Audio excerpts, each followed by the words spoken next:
welcome to my channel, Blessed Homeschool. I'm Sarah and this video is my October homeschool update video. If you don't know me, I'm a mom to 4 kids ages 13, 11, and almost 6. We've been homeschooling from the beginning, which I never thought that I would do. That's really a big reason I started my blog and this channel, to encourage and hopefully inspire other moms that they can homeschool, that teaching from a biblical worldview is a big gift we can give our kids, and that it's a big blessing to live out our callings God has given us to teach and train our children. It's not always easy. In fact, most days it's pretty darn challenging, but it's a blessing nonetheless. While I share videos throughout the month, I like to do these update videos just to kind of sum up how our month went, mainly with homeschooling, and talk about how our curriculum is going, what's working well, what we're liking, what we're not liking, and also just to chat with you guys about any other things that are going on or what's on my mind. We just got back from vacation yesterday. We were out of town for a marathon that I ran. I had signed up for this one last December, actually. So Josh and I have been saving up for almost a year. We're using every dollar to budget and set aside a little bit each month. We did pretty good sticking to our budget during this trip, which is really, really hard these days, especially when you're traveling with 4 kids. It takes some extra prep and planning, but overall, we did okay. Earlier this year, we took a few little weekend trips, so this was our big trip for the year. So we got back last night.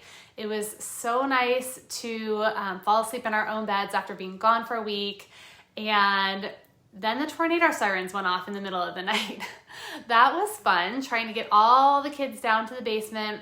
Everyone was so tired because we literally drove all day yesterday, but thankfully, everything was fine. I haven't even heard of any kind of damage or anything around our area this morning. Seems like nothing really happened, so I'm thankful for that. But hearing the sirens in the middle of the night can definitely send you into a panic. Let's see, we were out of town for an entire week, so I actually gave the kids a week and a half off of our typical homeschool work.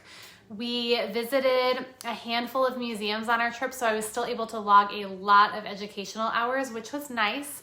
And the break from the day-to-day routine was really good for us this year. I don't know if you guys take a fall break in your homeschool, but it really does wonders for the kids and me. We all really need a break this time of year, especially since we have been homeschooling since July and homeschooling with our full load since August. So that's a good 3 months of routine. You know, we definitely take little mini breaks here and there, do field trips and things like that, but a week and a half with nothing on the schedule, no book work, formal classes, anything like that, it's just good for all of our mental health. So I highly recommend that. When I schedule my school days and homeschool planet each year, I definitely mark off scheduled breaks. We typically will do a fall break in October. I usually take an entire week off, the week of Thanksgiving, 2 weeks off around Christmas time, and then another entire week off in March. That's just how I like to schedule things. That's it for the scheduled breaks. Anything else that we take off is just kind of spontaneous. You guys know that I love Homeschool Planet and how easy it is to rearrange our schedule in there and make adjustments on the fly. I highly recommend using it in your homeschool. I don't know what I would do without it. One of the places that we visited on our trip was the Ark Encounter in Kentucky. Have any of you been there? We went back in either 2016 or 2017 when it had first opened up. My girls were still in strollers and they don't really remember anything from back then, so it was definitely a different experience this time. And they've added a lot more there than when we first went. And I'm surprised by how many people I still talk to that don't know about the Ark Encounter. I'm assuming that if you're a Christian homeschool mom, you probably do know about it. But if you don't, you definitely should check it out. And if you can, make a trip to see it. When we first visited all those years ago, I was still fairly new regarding my personal faith and knowledge of the Bible as a whole. And I will never forget, the thing that shocked me the most was seeing all of the displays about dinosaurs on the ark. You know, I honestly had never really thought about it before, about the idea of dinosaurs being on Noah's ark.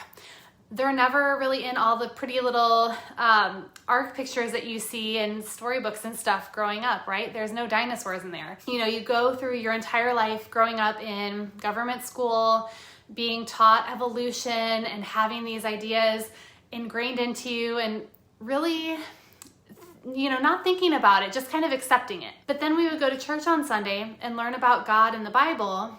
And so growing up, I knew about Jesus.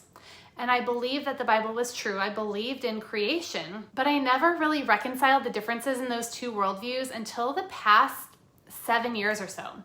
This might sound ridiculous, but I never really thought about how, okay, so I've been taught that dinosaurs are millions of years old. That was what I was taught growing up.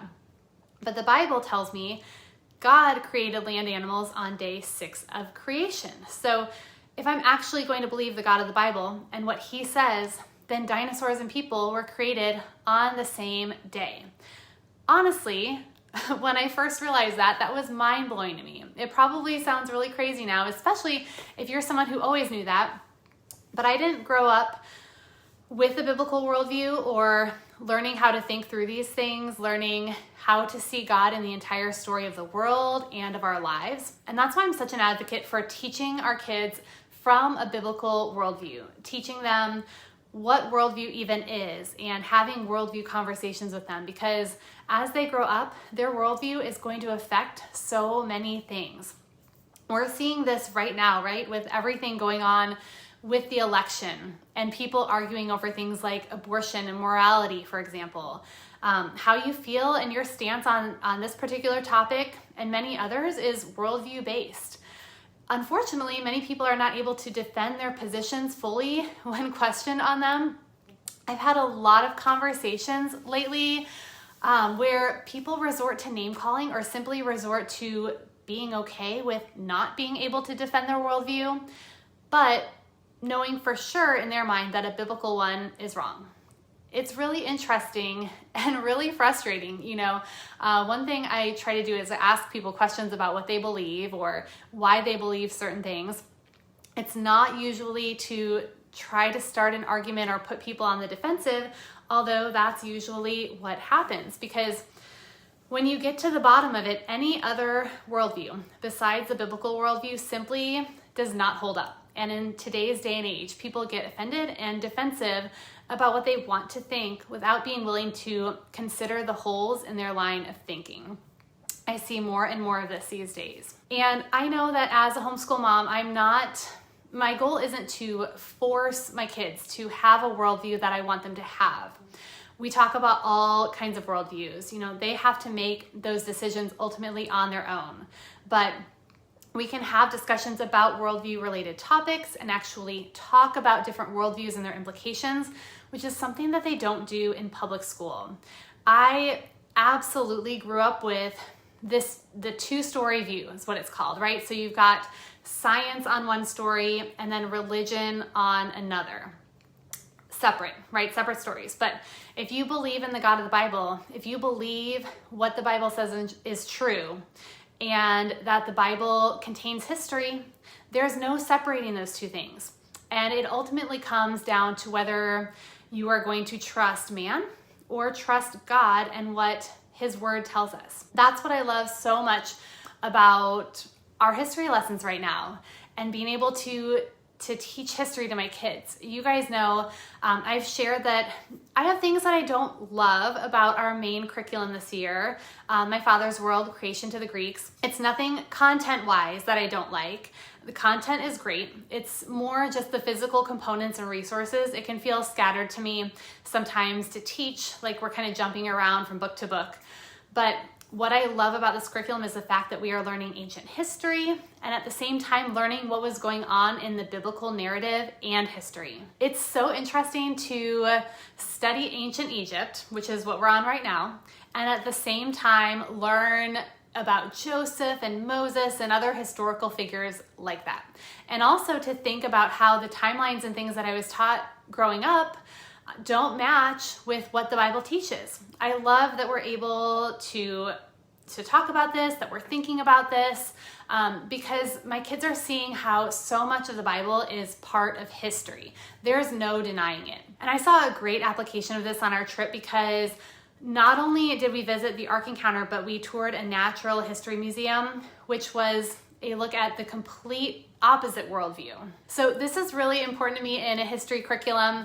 A few of you have asked me what I plan to use next year if I don't stick with my father's world, and I honestly don't know yet. There's so much going on right now that I just have not had time to do much research yet. I had mentioned mystery of history. I do know that I prefer curriculum rather than piecing things together. And I also would really prefer something all my kids could do together. But I also need to think about where we are in the timeline of what we've already studied and the fact that my son will be in 8th grade next year. And then I need to start thinking about high school options. So I'm a little bit overwhelmed thinking about that right now, to be honest. And that is one big benefit of sticking with my father's world. One big benefit of that would be that they have everything planned out for you and it's pretty easy to follow. They kind of tell you what you need to do every year. So I don't know. I'll obviously keep you guys posted. I think another part of this is that while I have curricula that I love, I'm finding that it's nice to have a little bit of a change every year. It keeps things new and interesting for me as a teacher, but I don't want to change too much, make too many changes that aren't good for my kids. So we'll keep you guys updated on this as we go. And if you're using Creation to the Greeks this year, I would love to hear what your thoughts are, or even if you've used it in the past. What did you do afterwards? Do you have any plans for next year? What did you move on to after that curriculum, or did you stay with my father's world? I'm just curious to hear if any of you guys have any thoughts on that. As far as the rest of our homeschooling routine, our daily schedule, my perfect idea of a schedule that I started our year with is pretty much out the door. We are not following any specific schedule or routine per se, which is probably just a natural effect of my kids getting older and becoming more independent with some of their schoolwork. If you've watched my videos for a while, you know that I schedule our days using Homeschool Planet, and that really guides us during the day because it's pretty much just a checklist. I've been pretty relaxed as far as our day goes, as long as our work gets done, and I'm absolutely a schedule and routine person. So I see so many YouTube homeschool moms with beautiful schedules and daily calendars that they follow, blocked off with different times to do different things. And I get a little bit jealous because I love that type of structure. I tried to make a routine like that at the beginning of the year, but it's all out the window. And if that's you, know that that is okay. What works so well for us is to just have that checklist each day. It's not as pretty, it's not as structured, but we simply work through and tackle what we need to whenever it works best for us that day. Lunchtime has been a good central point. A good aim for us has been to get all independent work done before lunch, come together for lunch, and then work on our together subjects after that. Tuesdays are our big day at home this year. I did make some decisions to rearrange our schedule so that we have one full day at home where we aren't out doing other lessons or classes, and we can just focus on our main curriculum and even catching up on things if needed. I didn't realize how good of an idea this was. It's a really good idea. This was something that we really needed because typically we are really very busy. Last year, we had something going on almost every day of the week. All good things, but it gets to be a lot. So having one full day where I know that we can just be home is so nice.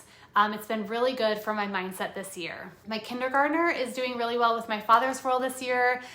We are using their kindergarten curriculum, and it's been slow and steady and really nice.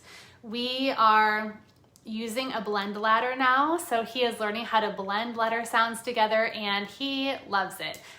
We incorporate M&Ms and little treats and things like that, which always makes it more fun.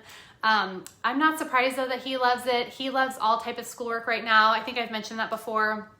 I honestly think that's in big part to this curriculum and how gentle it is. It's been very different than how I approached kindergarten with my oldest. We used the same curriculum, but I also pushed a lot more supplemental material on him because I was a first-time homeschool mom and thought I needed to do all the things to make sure he learned what he needed to learn and that he didn't fall behind. I used to worry so much about that, about him being or getting behind or worried, that I wanted him to get ahead. You'll hear things like my kid was reading at age 4 or my homeschooler got a college degree before they even graduated high school. Things like that.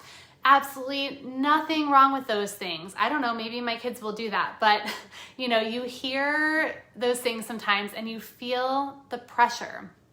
But looking back, I was so worried as a new homeschool mom about how my kids did because honestly, I was worried about how that would be reflective of me and our decision to homeschool. And after many years, I realized what wrong thinking that was. It's not about being first or having the smartest homeschooled kids. It's about teaching my kids to love learning, to do life with them, and to bring them up in the training and instruction of the Lord, and to have fun while we're doing it. That being said, it's not always fun, but the goal is to try to have a little bit of fun. That's what really matters. Those things are going to have an eternal impact. Not many of the things that I thought were important when we first started turned out to be as important as I thought they were. So this kindergarten curriculum has been great for us, and it's really giving my son lots of confidence as he learns. We are still using reading eggs as a supplement. We were using it more over the summer and now it's a little bit less frequent, but my son still does like to use it. And we actually did start using CTC math with him this month, with my kindergartner. Not because I think he needs to be a math genius, but because he asked me about doing it. He sees his older siblings doing their math each day, and we do have very simple math lessons we do through My Father's World, and he asked me if he could do math on the computer one day. And you know what? I don't know why I hadn't thought to try CTC math with him yet, because I do love it so much for my older kids, but they do have a kindergarten curriculum. So we started doing short lessons with it, and he really likes it. I think he loves being able to do something that the big kids are doing, and we are only a few lessons in, so it's been really, really basic and easy for him. Stuff he already kind of knows how to do. So that could also be a reason he likes it so much. We'll see how it goes when he actually has to start learning stuff, but who knows? That's just something else we're trying. I don't have any plan at all right now for what I will do for math for him in the upcoming year. Maybe we'll use CTC math. Maybe we'll try Singapore again. That's what I used with my older kids when they were younger. I'm not sure yet. Math in general is something I'm not too worried about. You guys know that I used to be a math teacher. So for me, that's something I feel pretty comfortable with, honestly, no matter what curriculum we're using. My son is finishing up 7th grade work in CTC math, and I've started prepping for him to start 8th grade work probably within the next week or two. The plan is that he finishes 8th grade math curriculum this year, which is really pre-algebra. And then next year, when he's in 8th grade, he will move to algebra. That's the plan. So there are a couple of things that I did to prepare for the new grade level in CTC math. The first thing that I did was I printed out all of the weekly revision sets that we'll be using in 8th grade. And I had them printed and bound into a nice little notebook at our local print shop. CTC Math is an online curriculum for the most part, but you do have the option to print out some of the worksheets and things. So these weekly revision sets are their way of working spiral review into the curriculum. And I assign one of them per week to my kids. So there's 32 in total for each grade level. So that is just one front and one back of one of these worksheets. And I like to grade these by hand so we can go over any mistakes they make right then and there. That's why I like to print these out. The other thing that I did, you may have seen this in my email newsletter, I created a printable tracker to use to keep track of our schedule and my son's grades. So this printable that I made has a suggested schedule and checklist. See if I can find it in here. I don't know that I have the schedule part printed out. I have the grade book printed out right now, but it does have sheets to record grades for all the lessons and for the diagnostic test and the weekly revision sets. And then I also made a sheet to sum everything up and calculate and record the final grade. The reason I did this, CTC Math has tracking sheets that you can print out. But there is, if you look at them, there's a huge black box around all the pages, and I didn't want to print using that much ink. Also, their tracking sheets don't leave spaces for any extra practice or for the diagnostic tests. So I have been making my own little sheets, and I finally just put something together that looks a little bit prettier and has all the things that I want on it. CTC Math also does calculate grades automatically for you, but I like to calculate my grades a little bit differently. Hence another reason I wanted to keep a separate tracking log. And the fact that I like to keep paper records still. I know I'm old-fashioned that way, but I actually put this up for free on my blog. It is specific to 8th grade, but I plan on making them for all grade levels in the near future, especially if there is a grade level you guys would be interested in using. You'll have to let me know. Okay, last thing I want to talk about is science. My son began using Brian Builder's Science in the Atomic Age this month. I actually recently shared a video of one of our lessons and experiments. I would love it if you guys would check that out. I really like it so far. One of you had asked me if my son likes it because we are switching from a completely online curriculum. And I will get back to you on that. It's still too early to tell, I think. Maybe next month's update, I'll give an update on that. My son loved Science Shepherd because it was online and the lessons were super short and he learned a lot. This curriculum will require more reading and more hands-on experiments and things, and I wanted him to have some experience with this before we get to biology within the next couple of years. I think he likes it. I think if you asked him, he'd say he really liked the shorter lessons he had in Science Shepherd, but that's because he likes to get everything done as quickly as he can, as independently as he can, so he can do other things. This curriculum is going to force him to slow down a bit, be more intentional with his work, pay more attention to detail, and just really work a bit more carefully, which is something I saw this year that he needed. So I'll let you guys know what we continue to think, and I'm hoping to do a more thorough flip through of this particular curriculum fairly soon. All right, I think that is it for this month's update. I have a busy month planned with some fun giveaways and reviews. I'll be sharing my vacation vlog and much more. So make sure you hit that like button and you are subscribed to my channel so you don't miss out on a thing. Also, I know many of you follow my homeschool prayer challenge each Monday. I can't believe that the year of this is almost coming to an end, but I've been thinking about doing some weekly Q&A videos in the new year. So I'm going to be keeping track of some of the questions you all are asking me.